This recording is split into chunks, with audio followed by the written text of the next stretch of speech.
there's few people who can continue that level of regimen. And can I interject, but we say the more in shape, sure, perspective of people listening, starting off at 340, getting to what, 200, 210? That season of life, I got to about 220, 225. There was a level of self-hatred that was pushing me and motivating me and making me make some of these decisions for my health. Mm-hmm. But what I found was I was never going to hate myself into what I actually wanted. And when it comes down to continuing that regimen, like for you, right? Was it some kind of incentive that you had that you're just like, you know what? I want this. This is a long-term thing. I'm going after it. Yeah. Was it a habit? Like, was it a combination? Like, how did that work for you? It's interesting.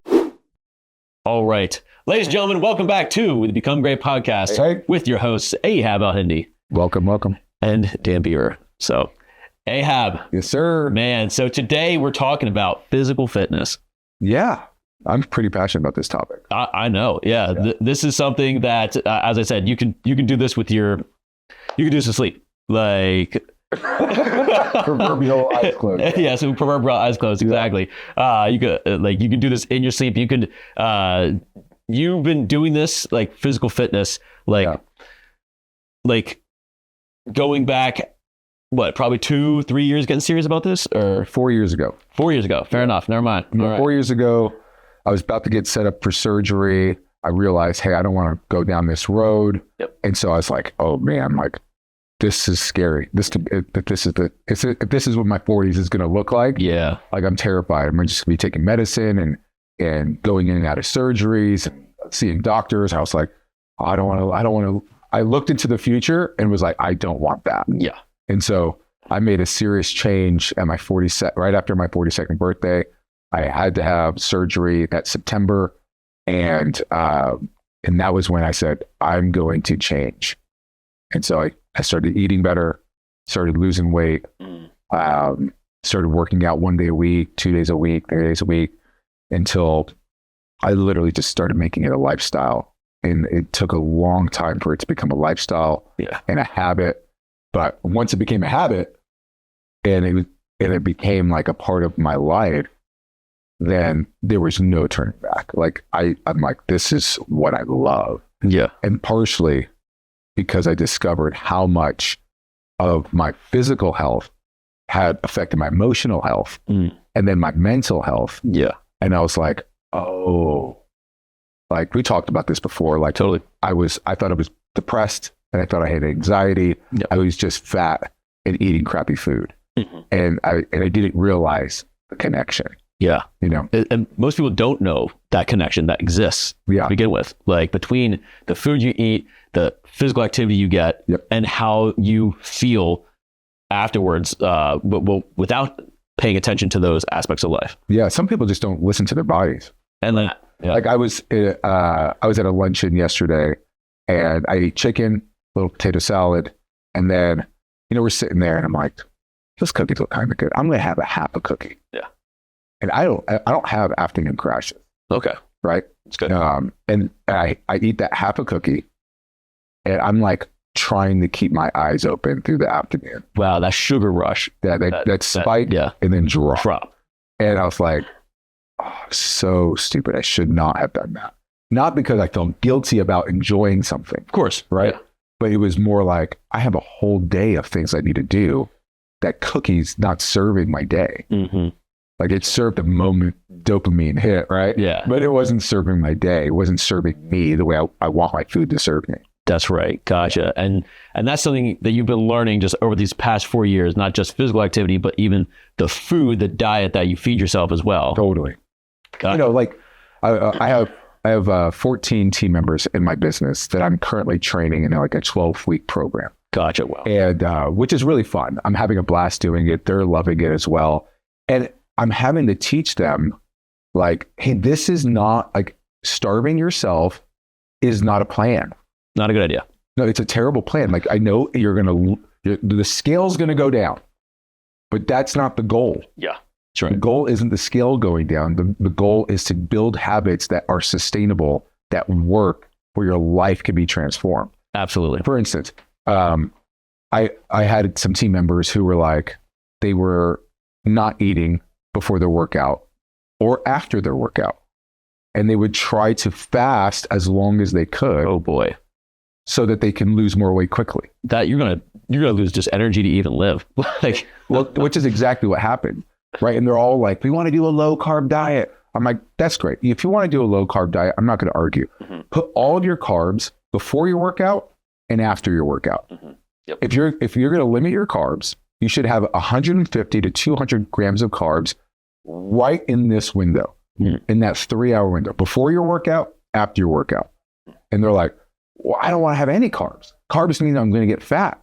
This is the conversations I'm having. Wow, gotcha. And I'm like, no, carbs mean you have energy. Yeah, that's right. That's the main like nutrient that does that. Yeah, it's the macro that gives you energy. Yeah, and are you saying 150 to 200? You say grams or calories? Grams. Yeah. Okay. Get all if you're going the whole to day. do Gotcha. a low carb diet. I see. Throw your carbs before your workout. Yep. And after your workout. Because you can, like some of these guys who wanted to do keto, you can sustain a keto diet at 150 grams of carbs. Oh, okay. Yeah. Gotcha. You tracking? So like if you're like, oh, okay, like you can go into ketosis. It take about 3 days. And these are people who want to do keto, right? Yeah. But you can it'll take you to go pretty much no carbs for 3 days in order to go into ketosis. Yeah. But then you can maintain ketosis with 150 grams of carbs. So throw the carbs before your workout, after your workout. I gotcha. If that's what you desire. Because I don't care what people do as long as they stick to a plan. Yeah. Right? If that's what you want to do keto, great. Keto's awesome. Yeah. Right? If you want to do it, that's the way I recommend doing it. Understood. Do a 3-day, no carbs, and then 150 grams of carbs after that. I think that's a great plan for people who want to do keto. That makes sense. Okay, right. Gotcha. But if you're not having carbs before so I had one of the guys who's going through the program. He was saying, I have a 2:00 crash every day. Like I'm exhausted by 2:00. And I'm like, what time are you going to bed? He goes, man, I can barely stay up past 8. I said, what time are you waking up in the morning? He's like, 5. I'm like, okay, so you're getting up at 5. And are you working out? He goes, no, I read my Bible. And then I have a 6 a.m. Zoom meeting. And then I usually work out at 7 o'clock. And I'm like, okay, so when are you eating? He goes, I usually will have a banana right before my workout. I'm like, okay, so you're getting about 50 grams of carbs, but no protein. I'm like, this is what I want you to eat before your workout. I want you to eat an English muffin, and I want you to have either egg whites or eggs or chicken, but you need carbs and you need protein. And then about 20 minutes later, you should be working out. That's cool. And he's like, okay. I'm like, and then afterwards, I want you to have a protein shake. Yep. And then you bring the banana. And you want that easy carb, digestible carb, the banana, right after your workout. And I'm like, so you're going to have about 500 to 600 calories right around your workout, carbs, protein. You're going to be feeling pretty good. And come back to me and tell me how you feel at 2:00 with doing this versus just having the banana. Mm-hmm. And he was like, oh man, like I don't have that 2:00 crash anymore. That's awesome. I'm like, that's awesome. That's exactly what we want. Like you're still consuming the same amount of calories in the day, but you thought your calories were too low, but you just weren't placing them where they belong. Yes. And so the carbs got to go before your meal, before your workout, and after your workout, if you're going to do low carbs. Yeah. Which is really trendy right now, really popular right now. I do a mix. Like I don't do a strictly low carb or no carb. It kind of depends on what my workout is the next day. If I'm doing legs, which I do legs twice a week, yep. So I do legs on Mondays and I do them on Fridays. I book in my week with legs. Nice. And so my heavy carb days are Sunday and my heavy carb days are Thursday. So I'm actually fueling my next day's workout. Oh, I see. Gotcha. So you carb up before, fuel up the day before. Yeah. When you go into, okay. Yeah. So I'll have a big carb day Sunday and a big carb day on Thursday. I see. So because I'm thinking the way I consume my food, as I said earlier, my food is meant to serve me. That's right. Right. And so if it's not serving me, I don't want to take it. Right. And so I also want to put it in places that best serve what I'm trying to accomplish. Because I'm not just trying to get lean, but I also want great performance when I'm working out. Yes, which is that's a whole different thing, like altogether, right? Like training for performance versus just training for even aesthetics, which you can technically still have both, but you have to be smart about it. Yeah, absolutely. Yeah. And actually on that note, I definitely want you to go into your goals, your plan, like what you're doing right now, because like when people see this Become Great podcast, they might be like, well, I talk about physical fitness. Well, like a lot of people want to look good, want to feel good and everything in life, right? Summer's coming. And summer is coming. Exactly. Yeah. So people got to start doing something. So on that note, people might be watching and be like, whether they want to lose an extra 5 pounds, 50 pounds, whatever, right? Totally. A lot of the time, it's getting started that's actually the hardest part. Yeah. And so like, how did you do that and then like figure out a plan and then stick to it? Yeah, I didn't know when I was doing it first. Gotcha. Right. So I my calendar was so full. I was so busy that I looked at my week-long calendar, and I was like, where can I fit in exercise? I knew it was important, but I didn't know where I could fit it. And so I remember like looking at my calendar, and I wrote out all my meetings, all my appointments, everything. And I was like, the only time I have is Thursday mornings. Gotcha. Right. So I can go to the gym Thursday morning. And then I went to the gym every Thursday that month, and I liked it. And I was like, oh, I kind of like this. So I said, I wonder if I can move some of my meetings around so I can open up a second day. And so I started talking to my team and said, hey, any way that we can meet at this time instead of this time? Oh yeah, that should be no problem. So I moved my meeting on a Monday. And so I started working out on Mondays and Thursdays. Gotcha. And then I started doing that slowly until I completely adjusted all my meetings to start after my workouts, because I knew me, right? I knew me way too well that like waking up at 6 o'clock in the morning and doing all the things I need to do for my family, for my wife, for my kids, like making them breakfast, doing school drop-offs, all that stuff, and then still somehow getting a workout in was like, how am I going to do all that? It's going to be rough. Yeah. And so I tried to like maneuver my schedule to where it was going to be, the friction of starting was going to be really low. Yeah, that helps. And so, because if I was like, oh, I need to start getting up at 5 a.m, I would have never gotten in shape. Gotcha. So there's just no way. I know me. Yeah. So people need to figure out what really works for them. Can you do it in the morning? Can you do it in the like late afternoon kind of deal? Evening? Like what best suits you and your schedule? Well, and for me, right? Like once I get home from work, it's family time. If I go into the garage or I go to the gym and then come home, I lose so much family time. I see. So I'm like, okay, what does my business allow me to do as far as like spending time in my business, and what does my schedule allow me to do?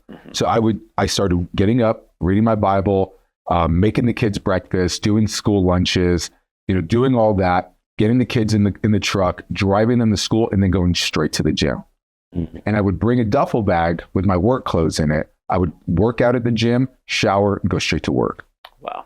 And that was my game plan. That's good. And so my kids would get to school a little bit early so I can make it to my gym and then make it to work on time.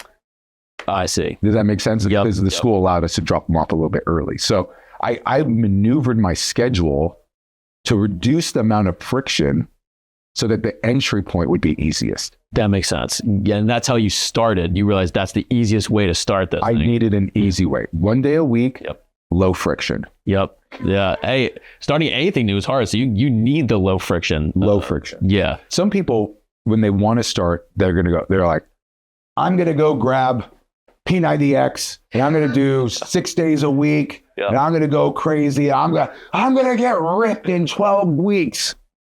It's a lot. That's a lot. I did P90X. That is a lot. It is a lot. I know P90X. Yeah. Like same.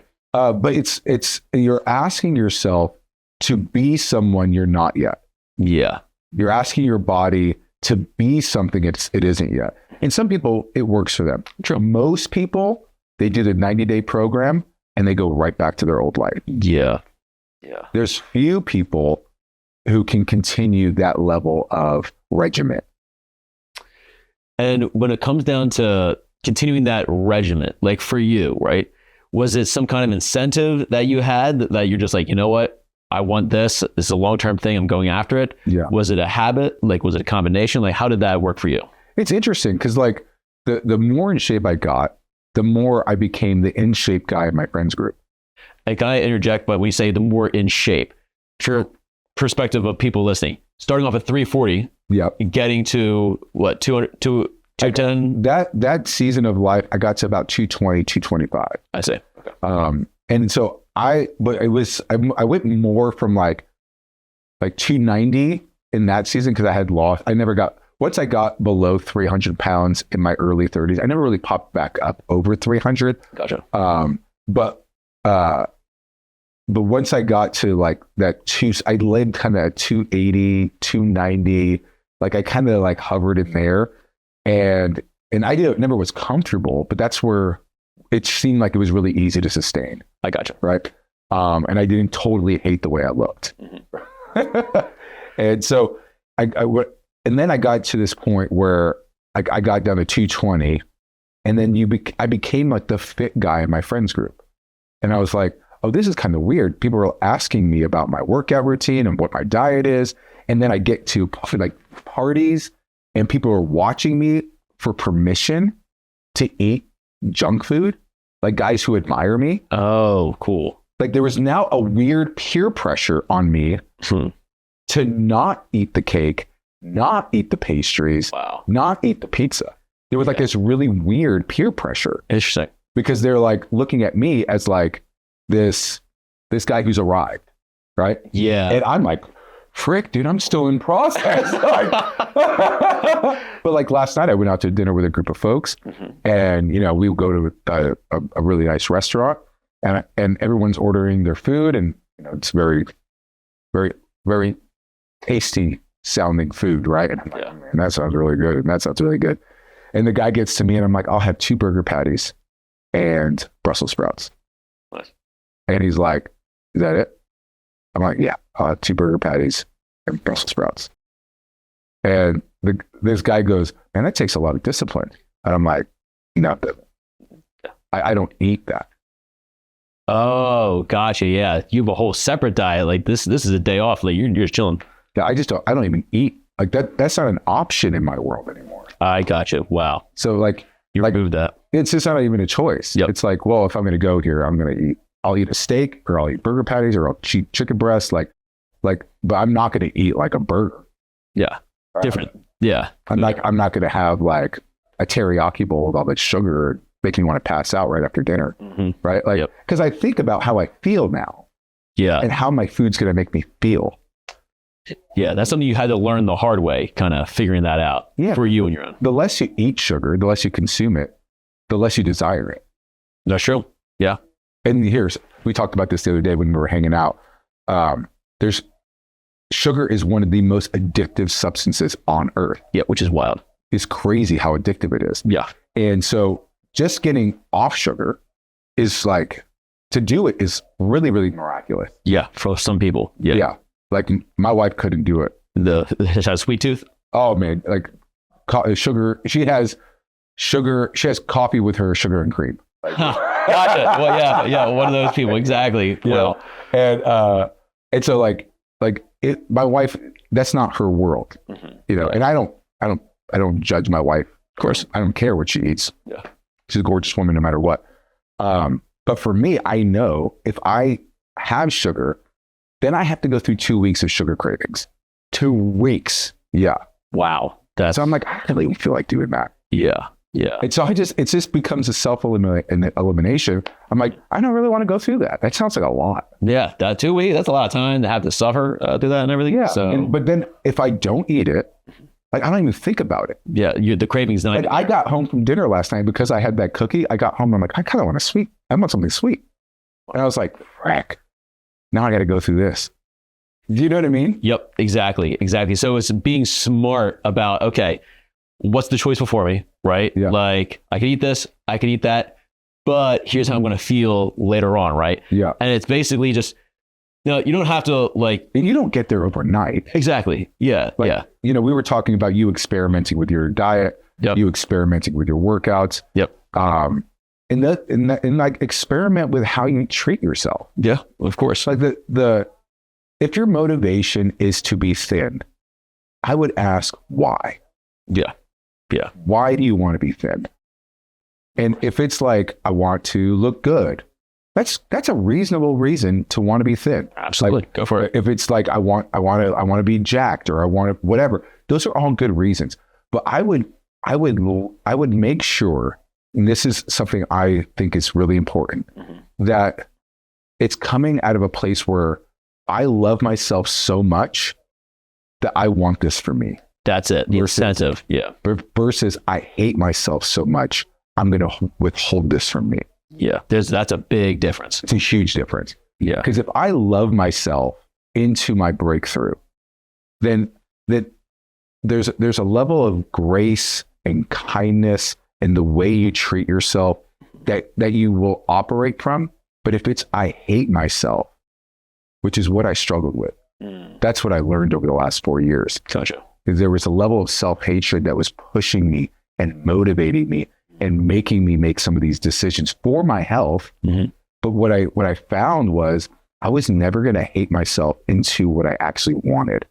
Gotcha. Of course. Because your self-hatred will only push you so far.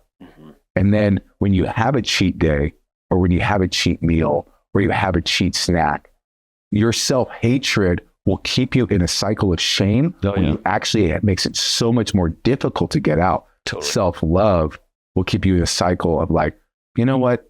That was one choice. I would just make better choices later. Yeah. Like I would try to starve myself if I had a cheat day. Man, it's rough. Yeah. And I was like, it's not sustainable. It's not. Because it was like, I wanted to punish me for not doing the right thing.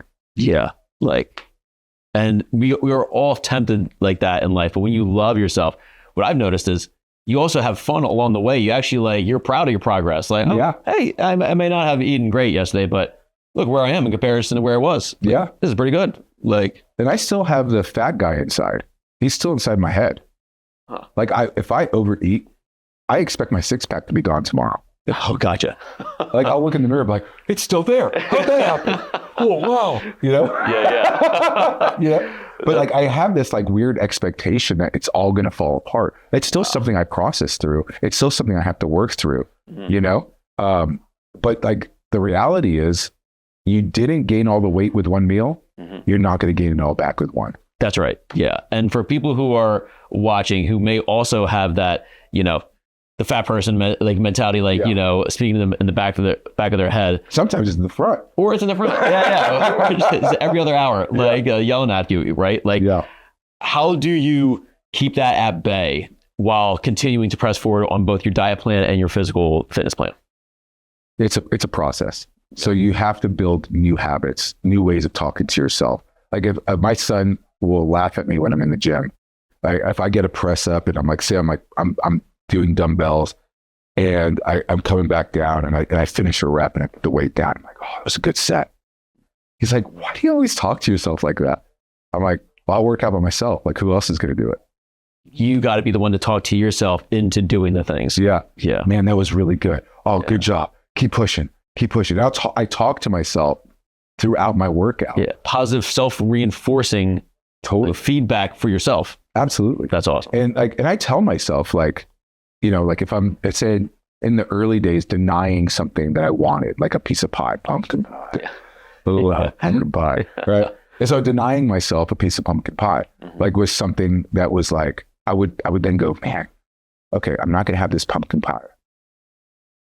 What reward will I give myself for this? Yeah. And I would want to have something on the back end where I'm like, you deserve something for this. And maybe I'll go get one of those, like, you know, zero sugar ice cream fudgesicles or something. They're 25 calories. Treat yourself. But it tastes like a treat. That's cool. Right. Yeah. And so I still give myself something. That's awesome. Right. But no sugar, you know, just kind of still staying inside of my deal. So, nice. You know, it doesn't have to be a big thing. But today, like, if I want a piece of pumpkin pie, I want to taste it. So I'll have a little sliver and I'm done. I see. Gotcha. But I've come a long way where it's not going to be like, I knew the old me would want the whole pie. of course. Yeah. But the new me is like, I just want to taste it. I love the taste of pumpkin pie. And so there's that's a maturity, that's a growth, that's a progression. You don't get there overnight. You don't get there overnight. But you have to be willing to enjoy the process and know that you have a plan, not for a better body, but for a better you. Better life all around. Yeah. That's okay. I think that's a perfect place to end when it comes down to this conversation, because really that's what it all comes down to, right?